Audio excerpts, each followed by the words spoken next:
김연경 선수가 은퇴 투어를 시작한 3월 1일 대전 정관장 경기까지 이미 매진. 정관장 경기는 3분 만에 매진됐대요. 김연경의 마지막을 우리가 함께해야 한다라는 생각에 광클. 대단하신 분들은 시작하는 날 PC방에서 대기를 한다. 그렇죠. 이미 로그인도 다 해놓고 새로 고침을 계속 테스트를 하면서 카드 정보 같은 게 있어야 되잖아요. 그렇지. 입력도 네. 다 해놓고 모든 걸 시뮬레이션 한번 해봐라. 결제 직전까지. 선수들도 이기기 위해서 훈련하잖아요. 팬들도 입장권 구매하시기 위해서 연습을 좀 하셔라.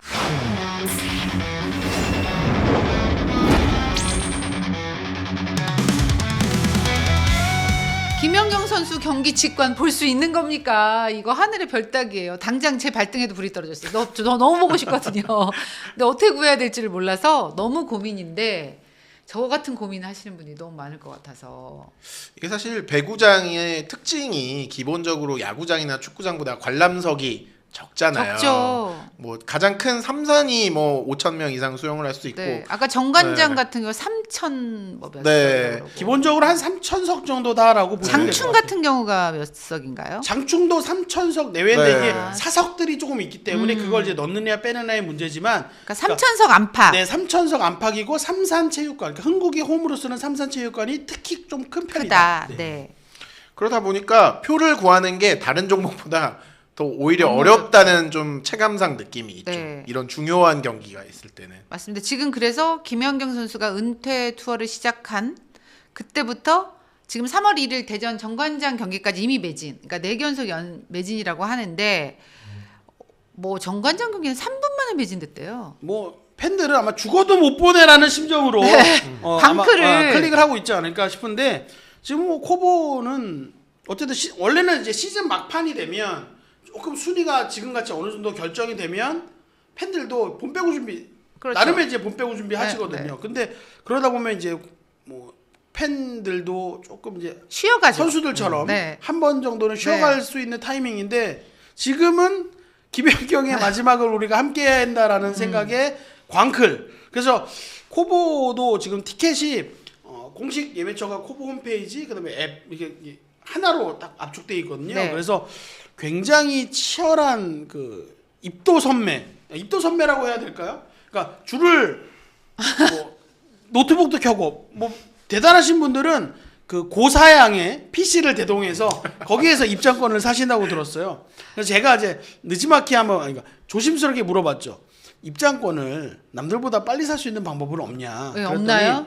그런 거는 일단 원천 차단됐다. 기자라고 하더라도 그런 건 안 된다라고 얘기를 하면서 조금 조언을 드리자면 핸드폰보다는 성능 좋은 컴퓨터를 사용하셔라. 아니면 PC방 가야 돼요. 그래서 말씀드리는 게 요즘 분들은 PC방, 그러니까 비단 우리 V리그뿐만 아니라 뭐 아이돌 콘서트나 이런 거 전문적으로 이렇게 많이 하시는 분들은 시작하는 날 시간보다 앞서 PC방에서 대기를 한다. 그렇죠. 먼저 로그인을 해야 해요. 그렇죠. 맞아요. 그래야 살 수 있는 가능성이 조금이라도 늘어난다. 기자들이 그런 걸 모르는구나라고 한 소리 들었습니다. 아니 저희 그 스앰플의 잊혀진 코너 여삼스라는 코너가 있잖아요. 거기서 저희가 이제 야구장을 가려고 할 때 그럼 야구장표를 어떻게 구하는 게 가장 중요한가? 뭐 이런 얘기를 했는데 비슷하잖아요 지금 상황이. 그죠. 그때 이 김하진 기자와 이혜진 기자가 팁을 준 게 그거였어요. PC방 같은 데 가서 이미 로그인도 다 해놓고 그죠. 새로 고침을 계속 테스트를 하면서 그다음에 카드 정보 같은 게 있어야 되잖아요. 그렇죠. 미리, 입력도 네. 다 해놓고 그러니까 혹시 회원가입이 안 돼 있을지 모르니까 회원가입도 다 해놓고 모든 걸 시뮬레이션 한번 해봐라. 결제 직전까지. 그러니까 뭐 꼭 이 경기가 아니고 다른 경기로 그렇게 시뮬레이션 할 수 있잖아요. 그렇게 해서 만반의 준비를 해야 된다. 그렇게 했거든요. 그러니까 아마 이 지금 코보 홈페이지에서도 그렇게 해야 될 가능성이 무척 높습니다. 그러니까 선수들도 이기기 위해서 훈련하잖아요. 네. 팬들도 입장권 구매하시기 위해서 연습을 좀 하셔라. 광클. 그게 많은 분들은 이제 특히 저 같은 경우 두 분은 이제 기자시니까 취재를 하러 가실 수 있지만 이제 저희처럼 미디어에 종사하거나 이쪽에 종사하는 사람들은 그런 표를 되게 쉽게 구할 거라고 생각하시는데요. 그럼요. 물어보시는 분들도 네, 있죠. 절대 그렇지 않습니다. 그러니까 그렇게 주질 않아요. 그러니까 이게 청탁법에 걸리거든요. 과거에 네. 정말 저나 김효경 기자나 우리 작가님도 일을 하기 초창기 때쯤에는 네, 그래도 그랬죠. 약간 초청권 네. 이런 개념으로 좀 몇 장씩 있어서 사실 이렇게 뭐 지인들께 드리기도 하는 네. 저도 그런 경험이 있거든요. 근데 이게 김영란법 훨씬 또 전인 것 같아요. 그때부터 뭔가 이렇게 이쪽도 정리가 좀 됐다, 네, 깨끗해졌다고 할까요? 그러면서 저희 주변인들한테도 오는 그런 티켓들이 없어졌고 청탁도 그러니까 표 좀 먼저 좀 구해주세요라는 부탁도 들어드릴 수 없게 돼요. 오히려 이제는 그런 부탁을 연맹 직원분들 이런 분들에게 하기도 민망한 맞아요. 상황이 됐기 때문에 네. 조금 이제는 그런 면에서는 공정한 경쟁이 됐다라고 볼 수 있겠습니다. 일단 그렇다는 거. 그래서 너네는 갈 수 있잖아 이렇게 말씀 안 하셔야 된다는 거. 저도 진짜 어떤 경기를 어떻게 갈까 해서 혼자 아까 효경 기자와 둘이서 차라리 그럼 KYK 인비테이션을 네. 그거를 노려볼까? 그렇죠. 그게 공식 네. 은퇴 경기니까. 네, 그런 생각까지 지금 저도 하고 있다 이런 얘기를 해 봅니다. 그래도 어쨌든 챔피언 결정전까지 흥국생명이 갔으니까 그렇죠. 볼 수 있는 경기가 늘어난 거잖아요. 최소 2-3경기는 더 볼 수 그렇죠. 있는 거죠. 그러니까 그거는 팬들 입장에서는 다행인데 이런 경우에 안표가 생길 수도 있나요? 사실 배구가 원래 안표가 없는 없죠. 종목이었거든요. 네, 저도 네, 그렇게 알고 있거든요. 이번 챔프전은 장담컨대 안표가 무조건 생길 것 같습니다. 와, 근데 이게 안표를 거르거든요. 네. 안표를 거를 수가 어떻게 있는데 거르죠? 근데 이게 안표를? 제가 정확하게 이제 왜냐면 이게 누출되면 본인들이 어떻게 한다라는 게 있으니까 이걸 알려주진 않아요. 근데 말하기로는 거르는 방법이 있긴 안표를 하구나. 거르는 방법은 있다라고 얘기를 합니다. 아. 근데 제 생각에도 무조건 나올 것 같아요. 그러니까요. 왜냐면 중고나라에 무조건 나옵니다. 네. 왜냐면 보고 싶거든. 네. 그러니까 내가 우리가- 좋아하는 선수 경기 보고 싶거든요. 근데 이번 시즌이 마지막이래. 맞아. 더 못 본대. 그러면 단순히 이 표가 한 표 하나의 가치일까요? 그 이상이거든요. 그래서 물론 안 되지만 네. 안표는 안 되는 거지만 원하시는 분들이 있지 않을까. 그러니까 리셀가가 분명히 생길 것 같다. 네. 네, 그런 생각이 드는. 그나마 다행인 게 이제 대전 충무체육관도 수원체육관도 규모가 작은 편은 아니어서 다행이에요. 그래도 많은 분들이 조금은 보실 수 있다. 네. 어쨌든 이렇게 은퇴 투어 이야기를 해봤고요. 세 번째 이슈는 아까 전해드린 대로 아시아 쿼터 관련 소식입니다. 많이 신청했어요. 네, 일단 최종 확정은 아니고요. 네. 1차로 신청을 받았는데 남자분은 101명, 그리고 여자분은 45명이 받았습니다. 여자부가 좀 많이 그러니까 차이가 나네요. 숫자가 남자부 네, 사실 여자부. 올 시즌에도 신청자는 남자부가 훨씬 좀 많았어요. 근데 중간에 이제 뺀 선수들이 많죠. 네. 어. 그래서 이번 같은 경우는 특히 또 좀 여건이 그 전보다 좋아진 게 이제 비대면 트라이아웃을 합니다. 그러니까 한국에 트라이아웃을 하지 않고 바로 진행을 하기 때문에 좀 선수들의 부담이 굉장히 줄어들었고요. 물론 이제 1차에서 신청한 선수들이 철회를 할 수는 있긴 있습니다. 그렇지만 이제 신청을 한 선수들이 만약에 지명이 되고 나서 오지 않을 경우에는 2년 동안 리그에 올 수가 없고 또 에이전트까지 또 정지가 되기 때문에 아마 이번에는 좀 최대한 남을 선수들이 많지 않을까 좀 기대를 하고 있고요. 남자부에서는 특히 올해도 그랬지만 내년에도 좀 쓸만한 선수들이 많을 것 같다라는 분위기고 여자부는 조금 약간은 숫자가 조금 아쉽다 이런 분위기가 많습니다. 왜 그러니까 이렇게 좀 그래도 지원자가 늘어난 편이잖아요. 네. 이유가 좀 있을까요? 말씀드린 대로 일단 비대면 온라인 방식으로 진행되는 게 굉장히 큰 것 같아요. 어쨌든 한국에 와서 트라이아웃을 하는 것 자체에 대해서 부담을 느끼는 그쵸. 선수들이 굉장히 많고요. 또 이 트라이아웃을 신청하더라도 내가 그 등록이 되는 게 확실하지 않기 때문에 다른 구단과 먼저 협상을 벌여서 입단이 결정이 되면 사실 그쪽으로 결정을 하고 트라이아웃에 불참을 하는 선수들이 많았기 때문인데요. 이번에는 좀 비대면이 되다 보니까 좀 더 부담 없이 좀 선수들이 신청할 수 있게 됐습니다. 저는 야쿱의 성공 사례, KB손해보험의 야쿱 사례가 굉장히 큰 역할을 했을 거라 보는데요. 사실 야쿱 선수가 초청 명단에도 없던 선수입니다. 그렇죠.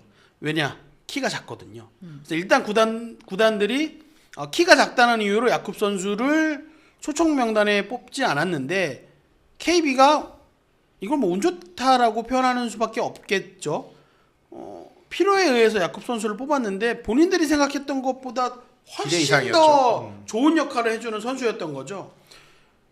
그러다 보니까 구단들도 굳이 트라이아웃을 해서까지, 왜냐면 트라이아웃을 해서 좋은 기량을 보였다고 또 실제 리그에서 잘 통할 거다라는 보장도 없고, 그리고 영상을 통해서 실제를 통해서 본다고 하더라도 이 선수 와서 하는 것보다 영상이 훨씬 더 잘하는 선수들이 있기 때문에 어느 경우의 수도 준비해야 된다라는 것이 선수도 그렇고 구단도 그렇고 그런 게 있을 거고, 또 하나 선수들도 일단 이렇게 지원을 해놔야 기본적으로 뽑히지 않더라도 야콥 선수처럼 교체 선수의 기회가 있기 때문에 그런 면에서 구단도 선수도 니즈가 맞았다. 그래서 확실히 지원해 놓은 선수들이 늘어났다라고 볼 수 있겠습니다. 그러니까 트라이아웃을 안 하잖아요. 그러면 이제 비대면 화상 면접이라고 하셨는데 그러면 그 선수에 대한 자료는 영상으로만 보고 그렇죠. 그렇습니다. 네, 그렇게 지금 뽑는다는 거죠. 그렇죠. 네, 사실 면접은 예전 화상으로 자유계약제와 비슷하다고 볼 수 있고요. 네. 그리고 이제 이번 트라이아웃 신청자들의 특징을 보면 남자부의 경우에는 이란 선수들이 무려 40명 넘게 신청을 했습니다. 와, 입소문이 났나요? 네, 아무래도 이번 시즌 알리 선수 그리고 삼성의 파즐리 선수가 좋은 활약을 펼치다 보니 이제 한국에서 우리 정도면 통할 수 있겠다. 좀 또 조건도 나쁘지 않기 때문에 국내 리그보다 좀 많은 선수들이 좀 신청을 한 것 같고요. 특히 이제 또 유경력자들의 신청이 굉장히 눈에 띄어요. 지난 시즌에 이제 선택을 받았고 이번 시즌에는 아쉽게 선택을 받지 못한 선수들이 굉장히 신청을 많이 했습니다. 명단을 보면 남자부 같은 경우에는 이제 지난번에 우리 이성규 감독님 초대석에서 네. 그 바야르 사이안의 도움을 그렇죠. 많이 받았다고 네, 했잖아요. 네, 네. 몽골 출신 바야르 사이안 선수 다시 도전장을 내밀었고요. 아하. 바야르 사이안 선수와 함께 이제 뛰었던 삼성화재에서 뛰었던 에디 선수도 역시 도전장을 내밀었고요. 그리고 KB손해보험에서 뛰었던 대만 국가대표죠. 리우흥민 선수도 다시 도전을 하고요. 대한항공에서 뛰었던 필리핀 출신 에스페오 선수, 그리고 올해 대한항공에서 뛰다가 이제 료헤이 선수로 바뀐 RF 선수, 그리고 여자부에서도 올해 부상으로 빠졌던 GS 칼텍스 스테파니 와일러 선수, 그리고 흥국생명에서 지난해 뛰었던 도코쿠 레이나 선수까지 지금 경력자들이 대부분 다시 그러네요. 도전장을 내밀었습니다. 네. 그러니까 이란 선수들이 많아진 거에 되게 재밌는 에피소드가 있는데, 지금 RF 선수 얘기했잖아요. 이란에서는 RF 선수, 그다음에 파즐리 선수, 이 두 선수를 어떻게 보냐면 파즐리보다 RF가 훨씬 위라고 본대요.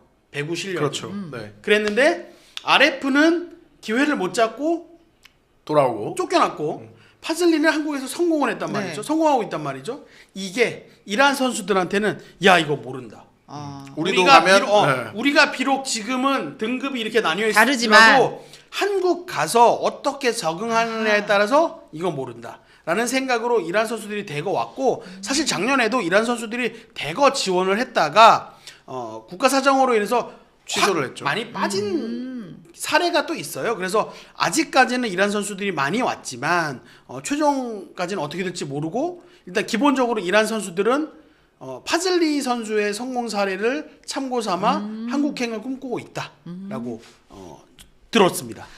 그리고 중국 선수들이 이번에 신청을 한 명도 하지 않았어요. 이제 네. 기사로도 났지만 이제 올해 11월에 이제 중국에서 있는 이제 우리의 도처럼 중국은 성 단위가 있잖아요. 전국체전, 네. 중국 전국체전. 이 배구 대회가 있기 때문에 좀 국내 선수들을 해외에 가지 말고 어허. 최대한 최대한 남아달라는 요청이 있어서 아무래도 신청자가 좀 많이 적었고요. 그래서 올해 좀 현대캐피탈 같은 경우는 신펑 선수 굉장히 좋았고 페퍼저축은행 장희 선수가 굉장히 잘했는데 이 구단들이 사실 이제 1차에서 신청하지 않더라도 기존에 뛰었던 선수들은 4월 11일까지 다시 신청을 할 수 있거든요. 그렇죠. 좀 최대한 설득을 해보려고 노력 중입니다.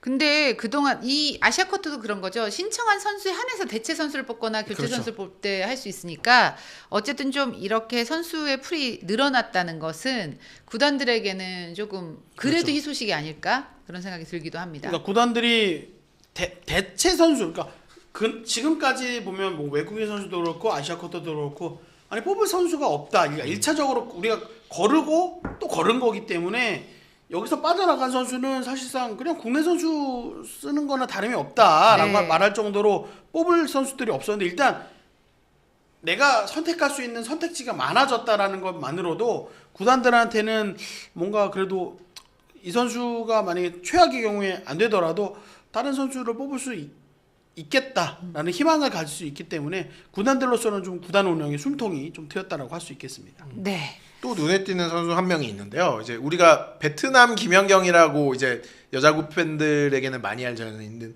트란티탄 투이 선수가 이번에 신청을 했어요. 사실 지난해에도 신청을 했다가 유럽 진출을 하면서 취소를 했는데 이번에는 좀 한국행 도전 의사가 좀 있는 것으로 알려졌는데 사실 동남아 선수들 여자부 선수들은 조금 변수가 있어요.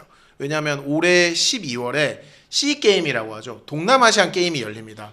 그래서 여기에 좀 차출되는 선수들도 있을 수 있기 때문에 뭐 앞서 인도네시아 메가 선수라든가 이런 뚜이 선수들은 조금 더 변수가 있을 수 있다라는 요소가 있다고 하더라고요. 메가를 혹시나 못 볼 수도 있다. 이런 이야기일까요? 그래서 V리그가 외국인 선수 관련 규정을 조금 그러니까 확정된 건 아니지만 지금 김연경 기자가 얘기해 준 것 같은 여러 그 변수 말고도 여러 다양한 변수들이 있기 때문에 외국인 선수 제도를 조금 손볼 수도 있다라는 이야기도 있고요. 근데 이건 이제 아직 브레인스토밍 단계이기 때문에 네. 확정된 건 아니라서 그런 이야기가 좀 있다 정도까지만 이야기해 드릴 수 있을 것 같습니다. 스포츠는 플러스 한정의 무대